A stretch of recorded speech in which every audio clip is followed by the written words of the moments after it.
বেশ কিছু এমসিকিউ এবং এসএকিউ প্রশ্নের তোমাদের ডিমান্ড ছিল। তো আজকে আমরা কবিতার অংশ থেকে নিচ্ছি 94টি এমসিকিউ এবং এসএকিউ মিলিয়ে।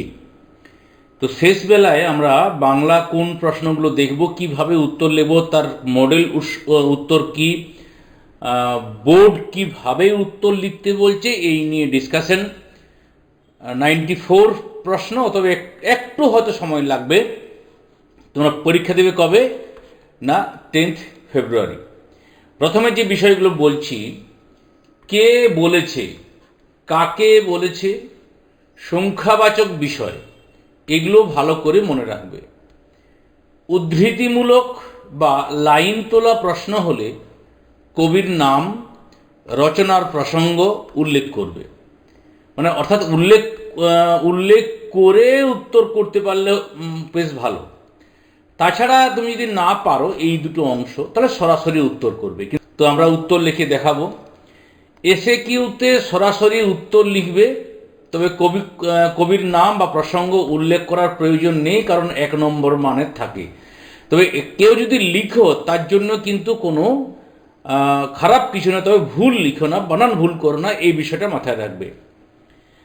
আর বড় প্রশ্নের সঙ্গে, মানে যদি 1 নম্বর মানের প্রশ্ন থাকে, সেখানে কিন্তু কবির নাম এবং রচনার প্রসঙ্গ উল্লেখ করবে। কোথা থেকে নেওয়া হয়েছে, কার লেখা, এগুলো প্রত্যক্ষভাবে লেখার প্রয়োজন নেই। মানে যেমন এইরকম, এই উদ্ধৃতাংশটিকে এখান থেকে নেওয়া হয়েছে বা গৃহীত হয়েছে, এমন লেখার প্রয়োজনীয়তা নেই। পরোক্ষভাবে উল্লেখ করতে হবে বা পরোক্ষভাবে প্রকাশ করতে হবে। তো এটা একটা মোটামুটি নিয়মাবলী, বোর্ডের নিয়মাবলী। এরপরে আমরা উত্তরে আসি। প্রথম কবিতা, অসুখী একজন, পাবলো নেরুদা। এখানে আমরা এমসিকিউ নিচ্ছি 6টা, এসএকিউ নিচ্ছি 5টা, মোট হচ্ছে 11টি। এইখানে একটা কথা, যেমন তো এই কবিতা প্রসঙ্গে বড় প্রশ্নে উদ্ধৃতিমূলক বা লাইন তোলা প্রশ্ন হলে কবির নাম, রচনার প্রসঙ্গ উল্লেখ করে উত্তর করতে, মানে উত্তর করবে আর কি। 2জন কবির নাম উল্লেখ করতে হবে, যেমন পাবলো নেরুদা রচিত, নবারুণ ভট্টাচার্য অনুদিত অসুখী একজন কবিতায়। অর্থাৎ এইখান থেকে উত্তরটা স্টার্ট হবে। তো চলো আমরা দেখব। এখন প্রথমত আমরা এমসিকিউ দেখি। অসুখী একজন কবিতাকে বাংলায় তর্জমা করেছেন কে? নবারুণ ভট্টাচার্য। তিনি পাবলো নেরুদা কোন দেশের লোক ছিলেন বা কোন দেশের কবি? চিলি। দেবতারা কত বছর ধরে, সংখ্যাবাচক, 1000 বছর ধরে, আবার দেখবে হাজার হাজার বছর ধরে নেমে এলো মাথার ওপর। কি নেমে এলো? এই প্রশ্নের অ্যান্সারটা তোমরা প্রথমেই আমাকে কমেন্টে জানাবে। বৃষ্টিতে ধুয়ে দিল নাকি আমার পায়ের দাগ? হেঁটে গেল গির্জার এক ড্যাশ, ড্যাশ পূরণ নান। তারপর যুদ্ধ এলো, এটা নাম্বারিং করতে ভুলেছি। কিসের মতো? না আগ্নেয় পাহাড়ের মতো। তাহলে আমার 95 হয়ে গেল, এটা আমরা 7 ধরি। এরপর আমরা এসএকিউতে এলাম। তারপর যুদ্ধ এলো, অর্থাৎ এই প্রশ্নটাকে যদি আমরা এইভাবে এসএকিউতে আনি, তাহলে যুদ্ধ কেমনভাবে এলো, যেন দাগ নম্বর দিন। অসুখী একজন কবিতায় বলা হয়েছে যুদ্ধ এলো এক আগ্নেয়, রক্তের এক আগ্নেয় পাহাড়ের মতো। আচ্ছা, এরপরে আমরা 1 নম্বর, এটার 1 নম্বর, তারা আর স্বপ্ন দেখতে পারলো না। তারা বলতে কাদের কথা বলা হয়েছে? না এই লাইনগুলো আমি আর পড়ছি না। এই লাইনটা এতটা পর্যন্ত তুমি না লিখতেও পারো, লিখলে খুব ভালো। মন্দিরে ধ্যানমগ্ন শান্ত হলুদ দেবতাদের কথা বলা হয়েছে। এখানে কিন্তু অনুদিত, এই যে এই বানানটা দেখবে, দীর্ঘ হস্য, এই বিষয়টা লিখবে না, অর্থাৎ বানান ভুল এটা করবে না, দীর্ঘ হবে, অনুদিত। সে জানতো না আমি আর কখনো ফিরে আসব না। সে বলতে কার কথা বোঝানো হয়েছে? তো সে বলতে অপেক্ষামানা মেয়েটির কথা বলা হয়েছে, যাকে কথক দরজায় দাঁড় করিয়ে রেখে চলে গিয়েছিলেন বা গিয়েছিল। এখানে কবি না লিখলে না লেখে কথক লিখবে। ওকে, সেই মেয়েটির মৃত্যু হলো না। কোন মেয়েটির মৃত্যু হলো না, এটা 2 নম্বর মানের প্রশ্ন দেখছিস। আচ্ছা, যাই হোক, পাবলো নেরুদা রচিত এই যে অংশটা, কালান্তক যুদ্ধে বহু শিশু ও গৃহস্থের মৃত্যু হলেও কথকের অপেক্ষায় থাকা মেয়েটির মৃত্যু হলো না, এটা হলো 1 নম্বর। 2 নম্বরের ক্ষেত্রে মেয়েটি বলতে এখানে প্রেম, ভালোবাসা চিরন্তন ও শাশ্বত, এর কখনো মৃত্যু হয় না। মানবতার কখনো মৃত্যু হয় না, তার প্রতীক হলো অপেক্ষা মানা ওই মেয়েটি। ওকে, 4 নম্বরে উত্তর কেমন লাগছে জানাবে। শিশু আর বাড়িরা খুন হলো, এ কথা বলার কারণ কি না, খুন বলতে যুদ্ধের ভয়াবহ ধ্বংসের হাত থেকে নির্জীব সজীব কিছুই নিষ্কৃতি পায় না। বাড়ির সকলেই, শিশু, পুরুষ, মহিলা নির্বিশেষে সকলেই মারা গেল, তার জন্য এ কথা বলা হয়েছে। সব চূর্ণ হয়ে গেল। সব চূর্ণ বলতে কি কি চূর্ণ হলো না, কথকের অসাধারণ মিষ্টি বাড়ি, প্রিয় বারান্দা, ঝুলন্ত বিছানা, গোলাপি গাছ এবং চিমনি ও প্রাচীন জল তরঙ্গ। তাহলে আমার এই কবিতাটি শেষ হলো। এরপরে আয় আরও বেঁধে বেঁধে থাকি শঙ্খ ঘোষের। এখান থেকে আমরা নিচ্ছি 12টি এমসিকিউ এবং 5টি এসএকিউ, মোট হচ্ছে 17টি। কোন কাব্যগ্রন্থের অন্তর্গত? জলই পাষাণ হয়ে আছে। আমাদের ডান পাশে ধস, বাঁয়ে কি না গিরিখাত। হয়তো মরে গেছে, কাদের বলা হয়েছে? উত্তর হচ্ছে পৃথিবীর। আয় আরও বেঁধে বেঁধে কবিতা রচয়িতা শঙ্খ ঘোষ। আমরা ভিখারি কত মাস? এই প্রশ্নের উত্তরটি অবশ্যই কমেন্টে জানাবে। ওকে, তারপর বোমারু শব্দের অর্থ বোমা নিক্ষেপকারী বিমান। হিমানি শব্দের অর্থ বরফ। সব শব্দের অর্থ মৃতদেহ। এখানে পথ না থাকার অর্থ কি না কোনো উপায় নেই, অর্থাৎ পথ নেই মানে কোনো উপায় নেই। আমাদের কথা কে বা জানে, আমরা কারা? আমরা হচ্ছি অসহায় মানুষ। এরপর আমরা এসএকিউতে আসছি। 5টি আমরা এসএকিউ নিয়েছি। আমাদের ইতিহাস নেই, এখানে আমাদের বলতে কাদের বোঝানো হয়েছে না, আমাদের বলতে সমকালীন অসহায় সাধারণ মানুষদের কথা বোঝানো হয়েছে। এটা 1 নম্বরের ক্ষেত্রে। বড় প্রশ্নের ক্ষেত্রে যখন আসবে 1 নম্বর, তখন কিন্তু এটা লিখবে। এরপরে আমরা আসি, তবু তো কজন আছে বাকি। এ কথা বলার কারণ কি না, সমাজের শুভবুদ্ধি সম্পন্ন যে কজন মানুষ বেঁচে আছে তারা যেন হাতে হাত রেখে ঐক্যবদ্ধভাবে থাকে। আমাদের কথা কে বা জানে? কাদের কথা কে বা জানে না, যাদের সর্বস্ব হারিয়ে গেছে, সেই দরিদ্র নিপীড়িত মানুষদের কথা কেউ জানে না, কেউ খবর রাখে না। আমাদের পথ নেই আর, তাহলে আমাদের কি করণীয় না, কবিতায় বিপদকে সম্মিলিতভাবে প্রতিহত করার জন্য সঙ্গবদ্ধ থাকাই আমাদের করণীয়। কবি একথাই বলেছেন বা বোঝাতে চেয়েছেন। আমরা ফিরেছি দৌড়ে দৌড়ে। কেন না, দুর্যোগে সর্বহারা মানুষদের সাহায্যের আশায় দরজায় দরজায় ঘুরতে হয়েছে। এরপরে আমরা আফ্রিকা কবিতাতে এমসিকিউ নিলাম 9টা, এসএকিউ নিলাম 6টা, মোট হচ্ছে 15টি। কোন কাব্যগ্রন্থ থেকে নেওয়া হয়েছে? পত্রপুট। সভ্যতার শেষ পুণ্যবাণী কোনটি? উত্তর হচ্ছে ক্ষমা করে। এরকম একটা এসএকিউ করে এসেছিল, দেখো সেই কীরকম। সেই হোক তোমার সভ্যতার শেষ পুণ্যবাণী। সভ্যতার শেষ পুণ্যবাণীটি কি? একদম মডেল উত্তর এটাই। আফ্রিকা কবিতায় ব্যবহৃত পংক্তিতে সভ্যতার শেষ পুণ্যবাণী বলতে বোঝানো হয়েছে ক্ষমা করো। 20 শব্দের মধ্যে বলে লিখতে, খেয়াল রাখবে। দুমদুমি শব্দের অর্থ দামামা জাতীয় প্রাচীন রণবাদ্য বিশেষ। কবির সঙ্গীতে বেজে উঠেছিল, কি বেজে উঠেছিল না, সুন্দরের আরাধনা। যুগান্তের কবিকে কোথায় গিয়ে দাঁড়াতে বলা হয়েছে? উত্তর হচ্ছে মানহারা মানবীর দ্বারে। রুদ্র সমুদ্রের বাহু, রুদ্রকে এখানে দেবাদিদেব মহাদেব। শিশুরা খেলছিল কোথায়? না মায়ের কোলে। কালো ঘোমটার নিচে অপরিচিত ছিল আফ্রিকার কি? না মানব রূপ। দাঁড়াও ওই মানহারা মানবীর দ্বারে। মানহারা মানবী বলতে কাকে বোঝানো হয়েছে? না পশ্চিম দুনিয়াকে। এরপরে এসে কি ছিনিয়ে নিয়ে গেল তোমাকে আফ্রিকা। কে কোথা থেকে ছিনিয়ে নিয়ে গেল? বিশ্বকবি রবীন্দ্রনাথ ঠাকুরের লেখা আফ্রিকা কবিতায় রুদ্র সমুদ্রের বাহু প্রাচী ধরিত্রের বুক থেকে আফ্রিকাকে ছিনিয়ে নিয়ে গেল। এলো ওরা হাতকড়ি নিয়ে। এখানে ওরা বলতে কাদের বোঝানো হয়েছে? দেখো, দু তিন রকমভাবে উত্তর লেখানো যায়, আমি দুটো উত্তর দেখাচ্ছি।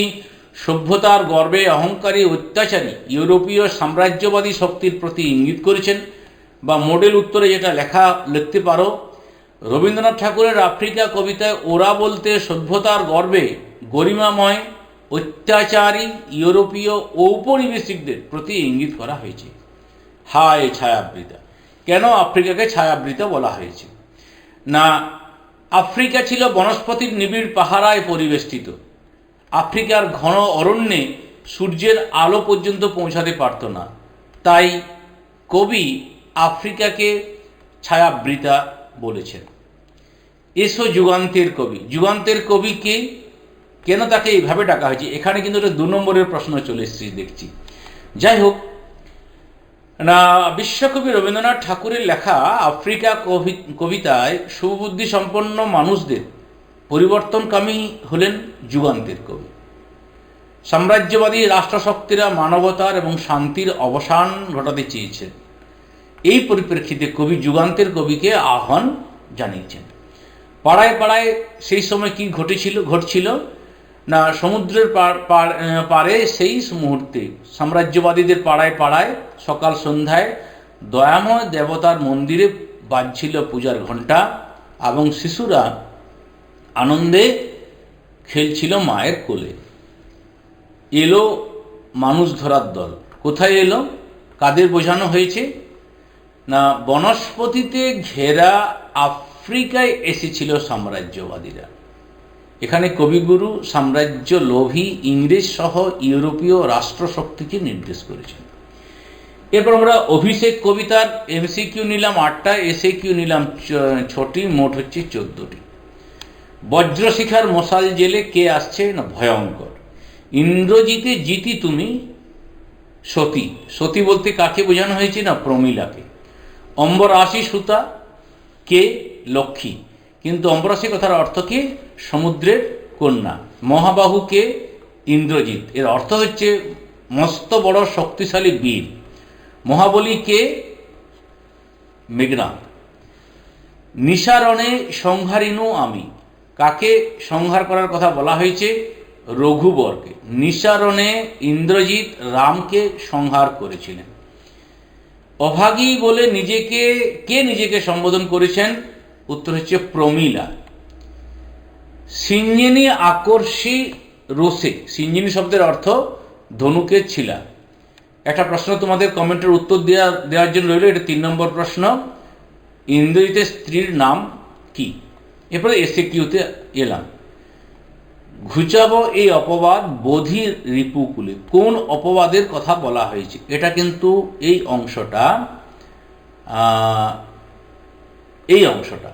হচ্ছে তোমার বড় প্রশ্নের ক্ষেত্রে 1 নম্বরের উত্তর। ইন্দ্রজিৎ যখন প্রমোদ উদ্যানে বিলাসে মত্ত ছিলেন, ঠিক সেই সময় জানতে পারেন তার প্রিয় ভাই বীরবাহু মারা গেছেন রামের হাতে। যোগ্য এবং উপযুক্ত পুত্র ইন্দ্রজিৎ থাকা সত্ত্বেও বাবা রাজা রাবণ যুদ্ধে যাচ্ছেন, এই অপবাদের কথা বলা হয়েছে। হায় ধিক মোরে! বক্তা নিজেকে কেন ধিক্কার দিচ্ছিলেন? না, লঙ্কাধিপতি রাবণ রামের হাতে আক্রান্ত, প্রিয়ানুজ বীরবাহু নিহত। ঠিক সেই সময় ইন্দ্রজিৎ প্রমোদ উদ্যানে বামাদল মাঝে, মানে মেয়েদের মাঝে, এই ভেবে নিজেকে ধিক্কার দিয়েছেন ইন্দ্রজিৎ। অভিষেক করিলা কুমারে। এখানে কুমার কে? না রাবণ পুত্র ইন্দ্রজিৎকে বোঝানো হয়েছে। এ মায়া পিত বুঝিতে না পারি। কোন মায়ার কথা বলা হয়েছে? না মায়াবী মানব সীতাপতি ইন্দ্রজিতের স্বরে নিহত হলেও পুনরায় বেঁচে উঠেছে। অর্থাৎ রাম পুনরায় বেঁচে উঠেছে। এই ঘটনাকে ইন্দ্রজিৎ মায়া বলে উল্লেখ করেছেন। হাই বিধি বাম মম প্রতি, বক্তার এমন মন্তব্যের কারণ কি না, অভিষেক কাব্যাংশে রাক্ষসরাজ রাবণের এমন অনুভূতি হয়েছিল। পুত্র বীরবাহুর মৃত্যু, মৃত রামের পুনর্জন্ম লাভ ইত্যাদি ঘটনার প্রেক্ষিতে তার মনে হয়েছিল বিধি মানে ঈশ্বর তার প্রতি বিরূপ। এ কলঙ্কপিত ঘুষিবে জগতে। কোন কলঙ্কের কথা হয়েছে না, পুত্র জীবিত থাকতে পিতা যুদ্ধ করতে যাবেন, এটা কলঙ্কের বলে ইন্দ্রজিতের মনে হয়েছে। নেক্সট কবিতা প্রলয় উল্লাস। এমসিকিউ 3টি, এসিকিউ 8টি, মোট হচ্ছে 11টি। দিগম্বরের জটায় হাসে কে না, শিশু চাঁদের কর। এখানে 2 নম্বরের কিন্তু অনেকগুলো প্রশ্ন আছে, অর্থাৎ অর্থ জানবে। ঝামর শব্দের অর্থ মলিন, আগল শব্দের অর্থ খিল, কেতন শব্দের অর্থ পতাকা, মহাকাল রুদ্রদেব, কৃপান তরবারি, মাভৈ ভয় নেই, ঢুলায় দোলায়, ভয়াল ভয়ঙ্কর, কোপল গণ্ডদেশ বা গাল, সৃজন সৃষ্টি। এই এতগুলো মানে, এখানে 10টা প্রশ্ন কিন্তু আছে মানে জানা। চামর ঢুলায় কে, সর্বনাশী জ্বালামুখী ধূমকেতু। এরপর এসে কি, এবার মহানিশার শেষে উষা অরুণ হেসে। মহানিশা বলতে কবি কি বুঝিয়েছেন না, মহানিশা বলতে ভারতবর্ষের এক অন্ধকার অধ্যায়ের কথা বলেছেন, যখন ভারতবর্ষ ইংরেজদের দ্বারা শাসিত, অত্যাচারিত, নিপীড়িত, লাঞ্ছিত এবং ভারতবর্ষ ছিল কুসংস্কারাচ্ছন্ন। এরপরে এবার মহানিশার শেষে, এটা যদি মনে করো ছোট একটি 1 নম্বরের প্রশ্ন আসে এমসিকিউতে, মহানিশা সমাপ্ত হলে উষা আসবে অরুণ হেসে। এই যে এসেছিল একবার প্রলয় উল্লাস কবিতায় বলা হয়েছে উষা আসবে, এই একই প্রশ্ন আর কি। প্রলয়ে নতুন সৃজন বেদন। এখানে সৃজন বেদন বলতে কি বোঝানো হয়েছে না, প্রলয়ের মাধ্যমে নতুন সমাজ সভ্যতার সৃষ্টি হয়, যদিও তা প্রথমে যন্ত্রণাদায়ক হয়, পরে সভ্যতা ও সমাজের উন্নয়ন ঘটে। তাই কবি সৃষ্টির বেদনাকে বোঝাতে চেয়েছেন।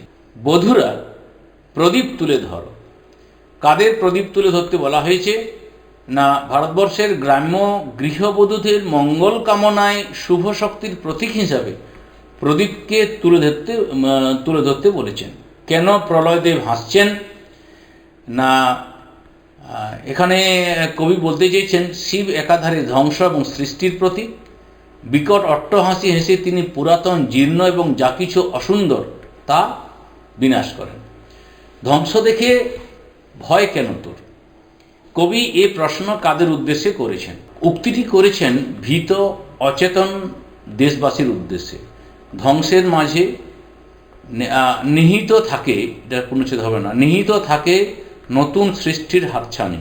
তাই দেশবাসীকে ভয় পেতে নিষেধ করেছেন আশাবাদী কবি। ধ্বংস দেখে ভয় পেতে নিষেধ করেছেন, ব্যাপারটা একই রকম উত্তর। গগন দোলায়, গগন কিভাবে দোলে না, কৃষ্ণবর্ণ কেশের দোলায় ঝাপটা মেরে যেন গগন দুলিয়ে যায়। আসে ওই সুন্দর, সুন্দর কেমনভাবে আসে?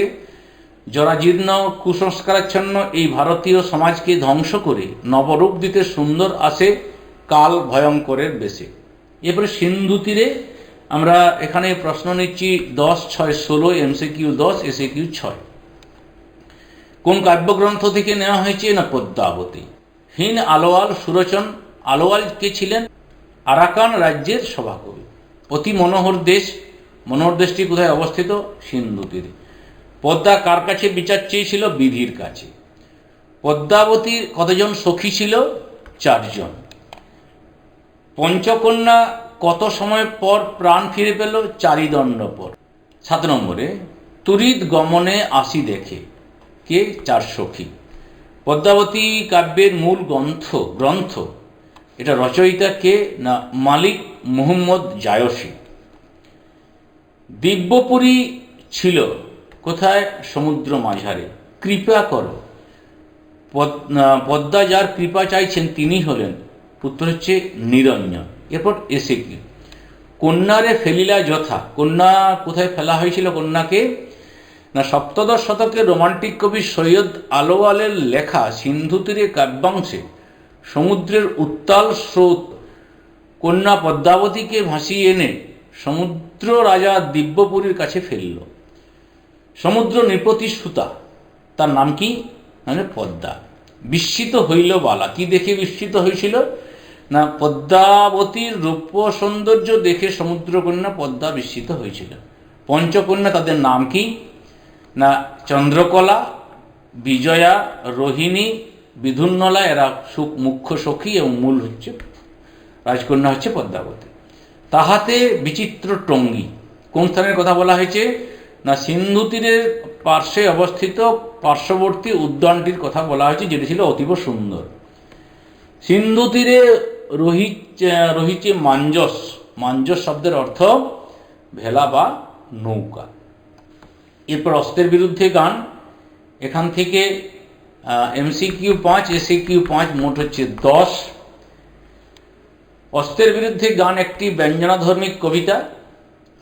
এই কবিতাটিতে কবি কিসের বর্ম গায়ে পড়েছেন? না গানের বর্ম। এগিয়ে আসার কথা বলা হয়েছে হাজার হাতে পায়ে। অস্ত্রের বিরুদ্ধে গান কবিতায় কবি গান জানেন একটা দুটো। কবি রক্ত মুছেন কোথায়? না গানের গায়ে। এরপর এসিকি, কোন কাব্যগ্রন্থ থেকে নেওয়া হয়েছে জয় গোস্বামীর পাতার পোশাক? কবিতায় কোকিলের কাজ কি? না কবিতায় কোকিল সহস্র উপায়ে গান বাঁধবে। বর্ম খুলে দেখো আদুর গায়ে, কাকে আদর গায়ে দাঁড়িয়ে থাকতে দেখা যায়? না ঋষি বালককে আদুর গায়ে দাঁড়িয়ে থাকতে দেখা যায়। কবিতায় কোকিলের কথা এসেছে কেন? না বসন্তের গান গাইবে, আগামী দিনের শুভ বার্তা বহন করে আনবে, তাই কবি কোকিলের প্রসঙ্গ এনেছেন। তোমাকে নিয়ে বেড়াবে গান। গান কোথায় বেড়াবে? না নদীতে, দেশে, গাঁয়ে, সর্বত্র মানুষকে সঙ্গে করে ঘুরে বেড়াবে বলে কবি আশা প্রকাশ করেছেন। আজকে এই পর্যন্ত। আমরা পরে বাকি অংশ নিয়ে কখনো আলোচনা করব। সঙ্গে থাকার জন্য ধন্যবাদ। তোমাদের দিন শুভ হোক।